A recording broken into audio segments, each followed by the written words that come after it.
Pushkin.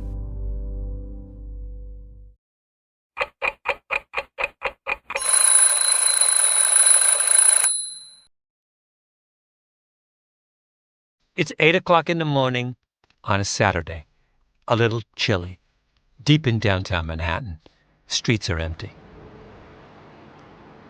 I'm standing on the sidewalk with my assistant, Camille Baptista. First of all, Camille, I need to know, did you sleep well last night? I did sleep well, yes. I did not. Really? Oh, no. I could almost no sleep, and I had a nightmare about the LSAT when I left before it was over. I had an exam nightmare from high school, essentially a high school exam. You left before it was over. I had a nightmare about the LSAT that I walked out before the test was over. Oh, but my nightmare was just beginning.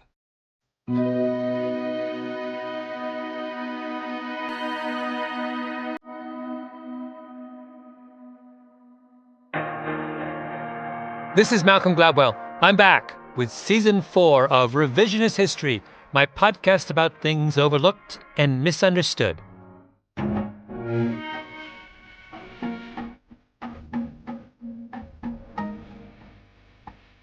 This episode is about what happened when Camille and I took the law school admissions test. We had 3 number 2 pencils each, a small pack of Kleenex, a package of trail mix, all in clear plastic bags. We lined up outside Pace University with hundreds of other nervous people clutching clear plastic bags. Everyone wanted someday to become lawyers. Except us. We were there in the name of science. We have to go. Yeah. It's all been very traumatic and stressful. But I wanted to get one last thing. I would like to get your handicap on your chances of beating me. Just tell me what you think your chances of beating me are. My chances as a Your chance? mom, I would point out, was quite confident you would win. My mom is confident in me no matter what, which is very nice, but, maybe unrealistic. I don't know, 50-50? Camille. I really don't. Wait, how old are you? Tell us. I am 24.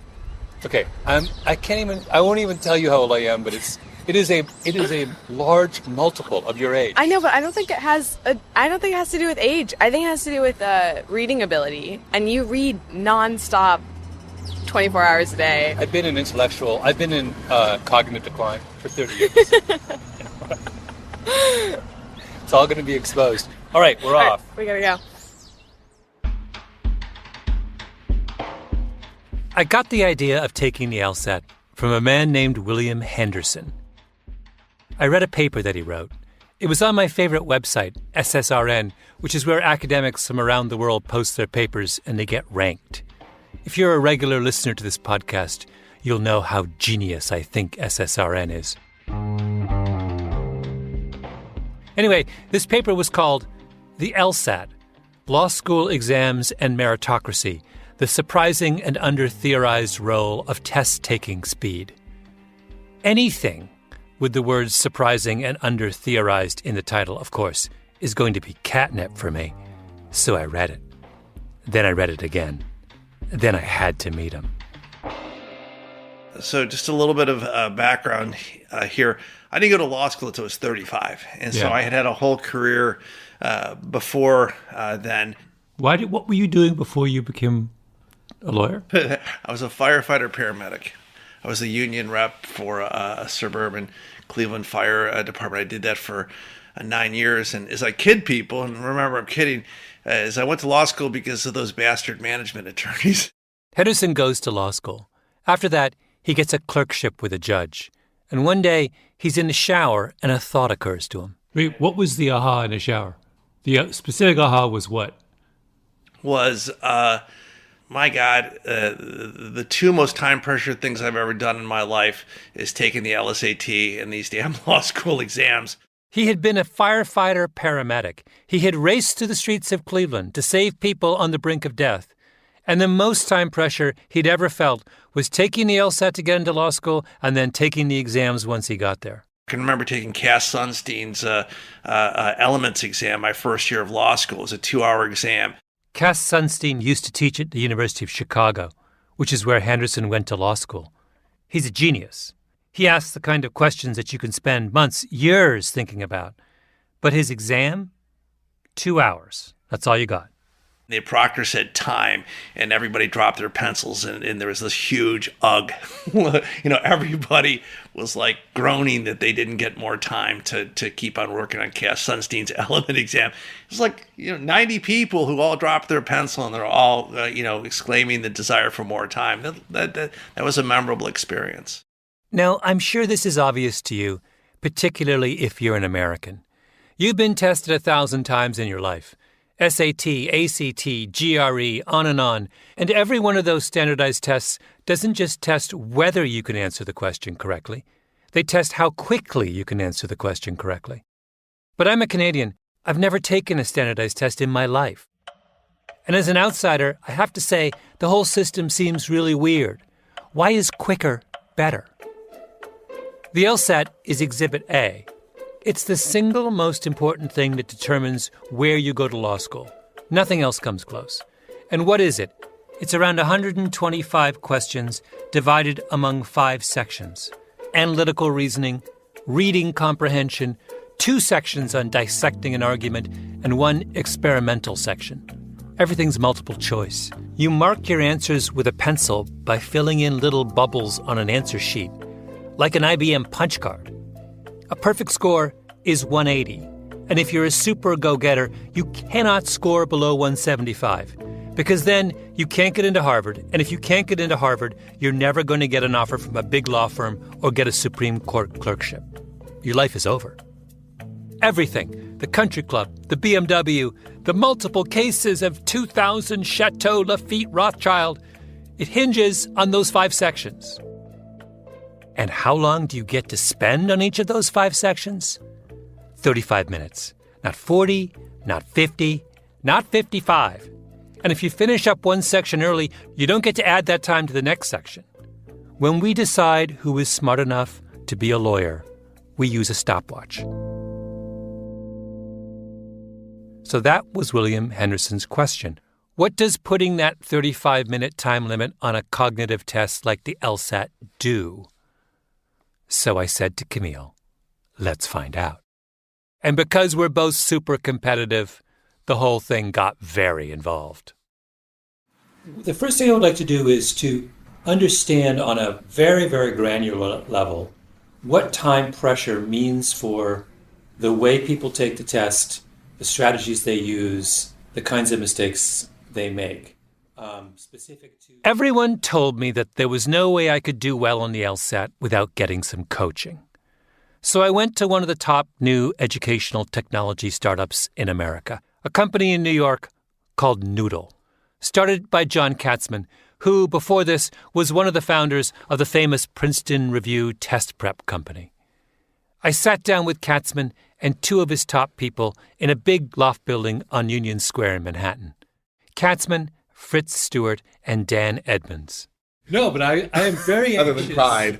I am very anxious not to lose to Camille. So I thought I would go. Was she born in the U.S. or in the UK? Oh, she's went to a fancy school. Like, this is seriously intelligent woman. Like, but I'm saying, U.S. or UK? U.S. Okay, you have a problem. Because she came up through a system of... Oh, great. I'm too old, and I'm from the wrong country. It was not an encouraging start. I've done things under time pressure before, of course. I've written newspaper stories on deadline. I wrote exams in college. In those cases, though, the task required me to be me, only with a sense of urgency. But the first thing the Noodle guys told me was, the LSAT didn't require me to be me. It required me to be someone else. A lot of it is about helping people understand they don't get to do this at a comfortable speed. That's Dan Edmonds. Right? In order to finish these sections, you have to do it at a speed that's a little uncomfortable. Which means you have to hone your instincts by the test rules, not by your rules. What does it mean to read at an uncomfortable speed? For me, it means that if there's something, like in a reading comprehension passage, if I hit a paragraph that I don't fully understand, I don't get to go back and reread it. I just kind of have to accept the parts that I understand and move on. The Noodle guys approach the LSAT like pathologists approach a cadaver. For me, I'm like, all right, I didn't get that, but if a question asks about it, I will go back. But it doesn't bother me as long as I understand the topic sentence of the paragraph and the overall thrust of the author's argument. If I miss a few details here and there, or even a chunk of the argument, I'm like, all right, fine, who cares? I'll go dig it out exactly when I need to.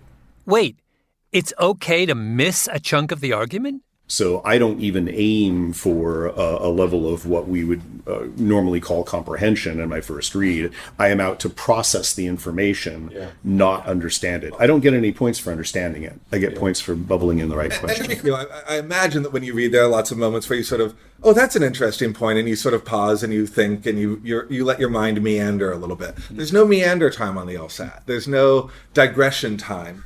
Meander and digression are my whole MO. That's what I do for a living.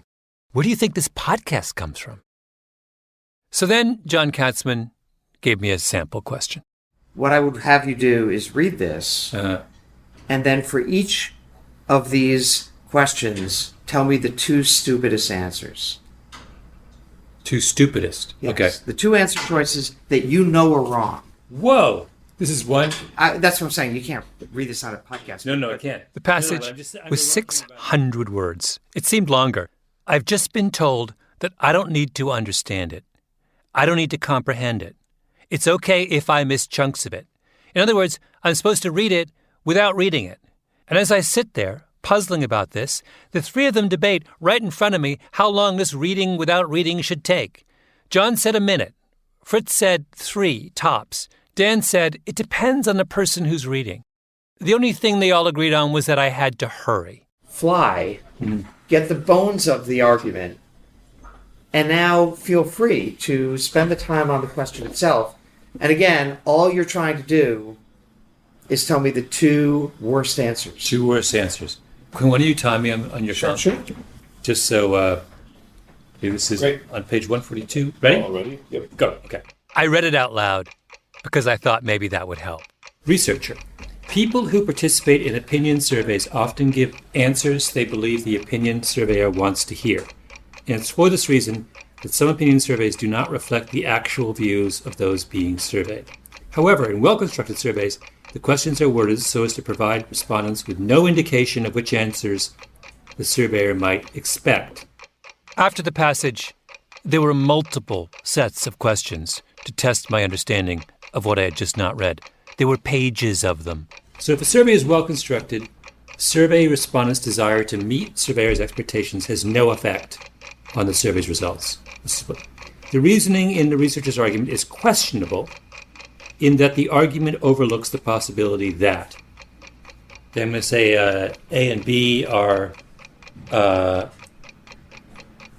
Just cross them out and move on to the next one. Okay. Those are the worst. Not they're wrong. Yeah. They're the worst answers. The clock is ticking. Oh, this is such a brutal passage, John. You're cruel.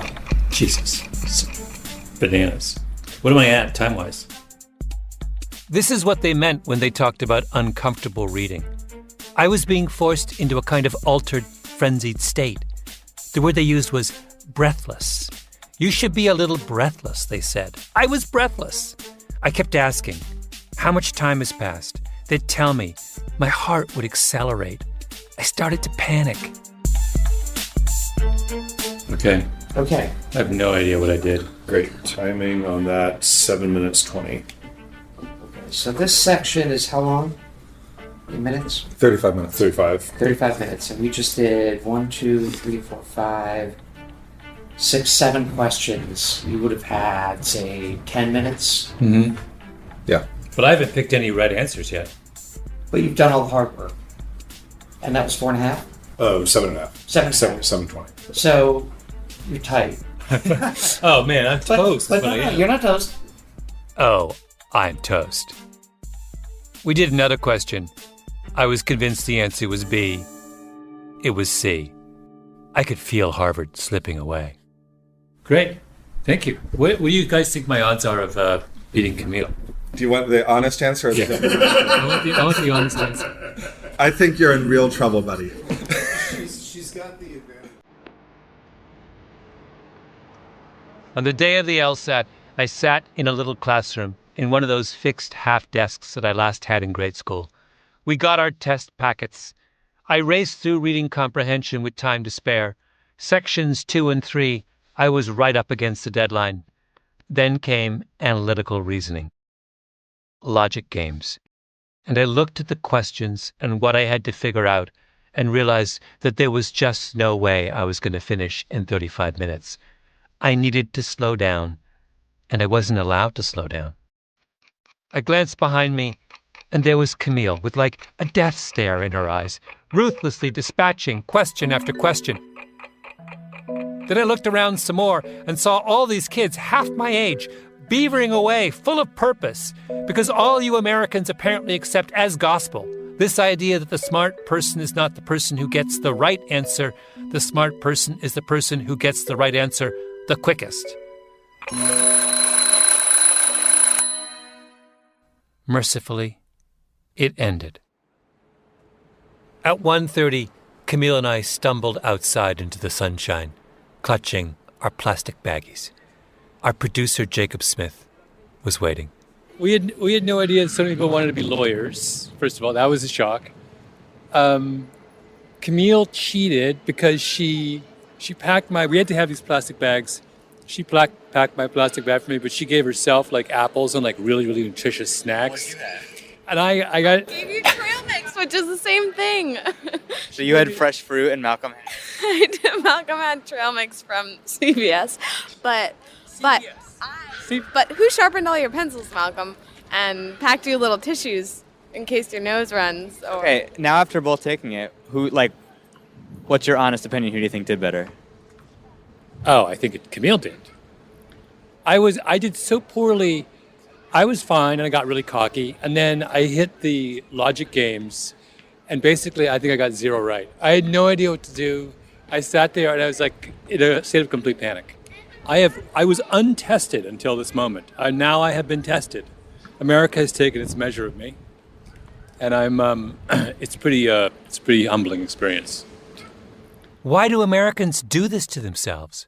Do they play Scrabble with a stopwatch? In literature class, do they get extra points for reading Tolstoy's War and Peace overnight? Is there an Oscar that goes out every year to the movie that got shot the quickest? I really don't get it. Okay, time to meander and digress. I became a grandmaster at 15, so I think I became an IM right after I turned 13, and I was a grandmaster at 15. So that was very, very good at the time. That's Hikaru Nakamura. Grew up in Westchester County, outside New York City. He's in his early 30s, although he looks about half that age. He's one of the best chess players in the world. How much chess were you playing as a kid? Pretty much all the time. So I was playing at the Marshall at least, I would say, 2 or 3 days every single week. And then I would also be playing Blitz on the Internet Chess Club, I would say at least 5 to 6 hours every single day.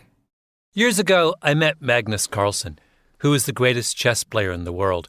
And I asked him how much he used a chessboard versus how much he just worked through chess positions in his mind. And he said, "Oh, I practice mostly in my mind. In fact, I'm working on an opening right now." Hikaru Nakamura is a little like that. He's incredibly gracious and humble, but even when he's giving you what seems like his full attention, you get the feeling that there's a whole separate part of his brain breaking down a Bobby Fischer match from the early 1970s. The first thing I did after my disaster with the LSAT was call up Hikaru. But I didn't want to talk to him about chess. I wanted to talk to him about time. So my first question about this would be, what would happen within reason if there was no clock? How does the way that you approach a game of chess change if I remove the time constraint entirely? All right. So if you remove time entirely from the game of chess, every game of chess would be drawn, because without time, if you have an endless amount of time to think about any given move, if I could think for 30 minutes on every single move, I do not think I would ever lose a game of chess to a human. To a computer, I would still lose, but to a human... Even Magnus. If I had a half hour for every move, I don't think I would ever lose to Magnus. This is why chess games have a time limit. Otherwise, it's not a game. Tournaments would go on for months, and everyone would end up tied for first. It would be like Little League. Everyone would get a participation trophy. So there's classical chess, which is the kind played at the World Championships. Classical allots 90 minutes for the first 40 moves, then 30 minutes for the rest of the game. Winning at classical chess involves calculation, working through many possible scenarios before deciding on a move. Then there's blitz chess. That's what Hikaru was playing for 5 or 6 hours a day growing up. In blitz, each player gets 5 minutes for the whole game. When you play blitz chess, it very much becomes about finding moves that look good, that are not blunders, that you can play almost instantly where you use a couple of seconds. In classical, how many moves would you go deep? It normally would be about 5 to 6 moves in about 3 or 4 branches. It's a fantastically complex mental exercise. Yes, very much. I mean, it's probably at least, I would say, close to 100 different permutations of moves or sequences that you're looking at for every single move. Yeah. In blitz, we've truncated that process. Right. Everything about blitz and classical is the same.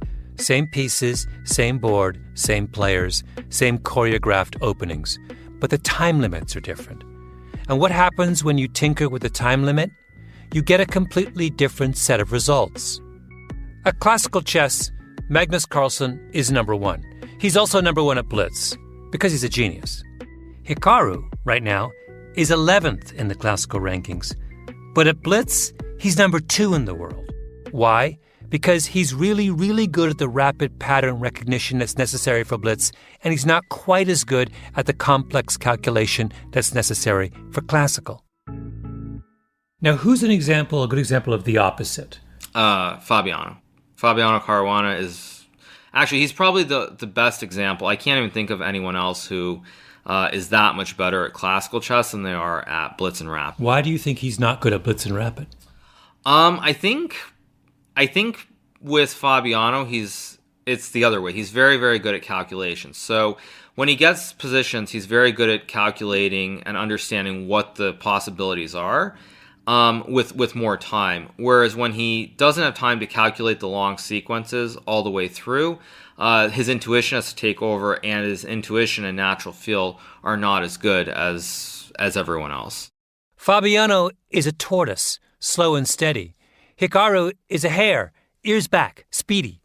You can structure chess that favors the tortoise, or you can structure chess so that it favors hares. I think you can see where I'm going with this. If we had a blitz tournament for the World Championship, in 2 months, where would you put your odds of winning? I would put my odds of winning probably around 20%. I would say I'd put Magnus at about 60%. I'd put myself at 20%. So pretty good odds. Yes. So your world changes if just arbitrarily we decided that the standard for international tournament chess ought to be blitz. Yes, it would change. Yeah. You would make a lot more money. Probably, yes. Wait, there's a third variation. Bullet chess. In bullet, you get 1 minute for the whole game. And Hikaru is the king of bullet. Are you better than Magnus at bullet? At bullet, yes. At bullet, yes. Why now? So why wouldn't Magnus, if he's so serenely superior at all the other kinds of chess, why can't he beat you at bullet? In terms of the calculation, what he does is like the sort of, well, it's not an algorithm, but sort of the way that he fine tunes it or the way he thinks about it, I think it takes a little bit more time to come to the conclusions. What strikes me is that the chess hierarchy, the formal chess hierarchy, is an arbitrary function of the amount of time we have decided to spend on a chess match. Right? Yes. Like I said, I think you can see where I'm going with this. Hikaru is a hare, not a tortoise. And what is the LSAT? It is a test that rewards hares over tortoises, which means that if the LSAT ran the chess world, they would consider Hikaru the greatest chess player in the world. They would crown him champion over Magnus. LSAT logic is that the best player is the one who solves the hardest chess puzzles quickest, and that's Hikaru. But that's insane. Not even Hikaru thinks he's better at chess than Magnus. What Hikaru would say is that he's a different kind of chess player than Magnus. And I haven't even mentioned Puzzle Rush. It's an online game where you get a series of endgame chess positions, and you have to get to checkmate as often as possible in 5 minutes. Puzzle Rush is insanely popular. Do you play a lot of Puzzle Rush? I have the highest score at it. So Do you really? Yes, I do. Yeah. So what's your score? My highest score is 55. And what's the second highest? I think there are 2 people with 54, and then there are a couple with 53, and it falls off from there. Yeah, yeah. Wait, have most of the top players in the world played Puzzle Rush? Most of them have, yes. Yeah. Has Magnus played Puzzle Rush? Not officially. You think he might be playing and hiding his... He probably has, yeah. Yeah. Do you get any award for being the number one on Puzzle Rush? No award. They don't like crown you king of Puzzle Rush? There's a 3-hour video of Hikaru crushing Puzzle Rush on YouTube. It has 130,000 views. This actually might be the most hotly contested form of chess you've ever played. You've never played something where millions of people are in the same tournament. That's true. Right? Yeah, that's true. Yes, you're right. Yeah. You could make an argument this is your greatest accomplishment. I guess. I wouldn't think of it that way, but yeah, you're right. You're right. Yes. The only reason we don't consider that your greatest accomplishment is we've arbitrarily decided only to honor chess played under these archaic rules in a tournament atmosphere. That Puzzle Rush is if we decided to say that's what chess is. Yeah, right. Yeah. If you arbitrarily decide, yes, that's true. Yeah. It has many advantages. Chiefly, it allows the entire world to compete on an equal footing, right? Yes. So you went against the entire world, and you won. I don't know. Yeah. I've never thought about that, but yes, that is true. Yeah. Well, if one thing comes out of this, it is I hope you give yourself a pat on the back. The order in which people finish in any cognitive task is an arbitrary function of how much time is given to complete that task. You can make it fast, or you can make it slow. The chess world has chosen to reward the tortoise. The LSAT has chosen to reward the hare. They've decided to play Puzzle Rush and reward the Hikarus of the world, and not have us play classical and reward Fabiano. What does the legal world have against Fabiano? As I mentioned earlier, there's going to be a second part to this examination of the LSAT. Of course there is. Why would I rush? In the next episode, I'm going to visit with the folks who administer the LSAT, the Law School Admissions Council of Newtown, Pennsylvania. But that can wait. Let's go back to William Henderson, who started me wondering about time and tests. The great justification for the LSAT is your score is supposed to be a useful indication of how well you will do in your first year of law school. It's a predictor. But Henderson's great question was, what if the LSAT only predicts law school grades because law schools make the same mistake that the LSAT does? In most law schools, grades are based in large part on how well students do on exams where they are deliberately not given enough time. You take Cass Sunstein's Elements exam, where you engage with the ideas of a legal genius, and you have 2 hours. That's it. Henderson wondered if a law school doesn't rely so heavily on its students doing things quickly, if the school relies instead on take-home exams and essays, what happens to the usefulness of the LSAT as a predictor? And he found that its usefulness declines. I'm quoting, "The data showed that the LSAT was a relatively robust predictor of in-class exams and a relatively weak predictor of take-home exams and papers." In other words, once you stop racing against the clock, then the people who do well on the LSAT no longer are the best at law school, which is exactly what every chess player in the world would have told you would happen. So what did William Henderson do when he became a law professor at Indiana University? He changed the way he evaluated his students. He started placing more emphasis on take-home exams, and when he gives an exam in class, he makes it 4 hours, not 2. It's a completely open book, and I give out one of the questions in advance. I say, here's 3 questions. I'm going to test you on one. So you've seen one of the questions already, and then 4 hours is plenty of time to do the the issue spotter, and I give a word limit. And I did that as a direct result of that LSAT study that I did, because I was acutely aware that you change the ordinal ranking when you pick a test method. And I say, I don't think anybody will need all 4 hours, but if you want to take 4 hours, you're free to take 4 hours. Not long after he started grading that way, a student came to see him. This kid got an A on the exam. And so he comes in, he wants to talk about exam. He said, I've been here for 3 years. I've never done this well on the exam before, and I want to know why I did this well. And I pulled out his exam, and it was an 8-hour take home. And I go, look at your first paragraph. You hit every single issue here in the first paragraph. It's just a well-organized pearl. The light bulb went on for him. It's just like, if I had had more time, all my exams would have been this organized. You have a student who the system declared was of average ability. The student believed it. Why wouldn't he? But then someone came along, someone, by the way, with the great benefit of being a firefighter from the suburbs of Cleveland, who had the freedom to think a little differently. And he said, wait, maybe you aren't of average ability. Maybe you only think you're average because we have chosen an arbitrary system to evaluate your ability that makes you look average. You are Fabiano, and we have been making you play Puzzle Rush. I know what you're thinking. Yeah. But who won between you and Camille? Who got the higher score in the LSAT? No! Stop racing ahead. You are engaged in uncomfortable listening. You'll have to wait until the next episode. What I want you to think about is that student of William Henderson's and his miraculous revelation that he really was a good student after all. There are a ton of tortoises like him out there, not just taking the LSAT and sitting in law school classrooms, but competing for places at any number of schools and professions that have decided to tell their applicants whether they are or are not any good. And what I don't understand is how the hares got to set the rules. I thought the whole point of the story of the tortoise and the hare was that the tortoise won.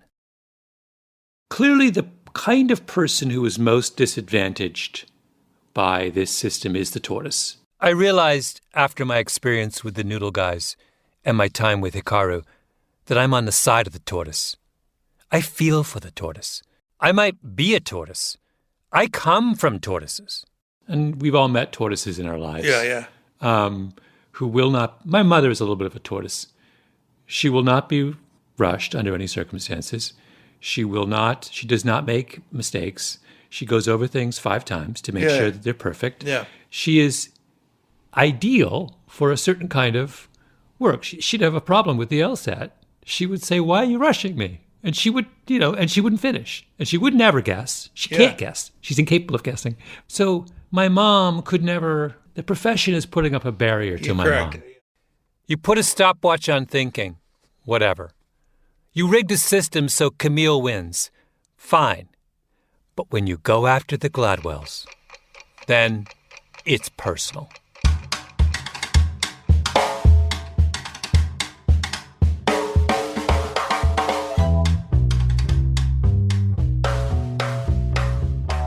Revisionist History is produced by Mia Lobel and Jacob Smith with Camille Baptista. Our editor is Julia Barton. Flawn Williams is our engineer. Fact-checking by Beth Johnson. Original music by Luis Guerra. Special thanks to Carly Migliori, Heather Fain, Maggie Taylor, Maya Koenig, and Jacob Weisberg. Revisionist History is brought to you by Pushkin Industries. I'm Malcolm Gladwell. But Camille is like a smarty pants. She's going to do, don't you think? She's going to do amazingly well. Yes. Well, Camille has a natural, she naturally prepares and is naturally persistent and determined. So I think those things will really help her a lot. Should I be worried?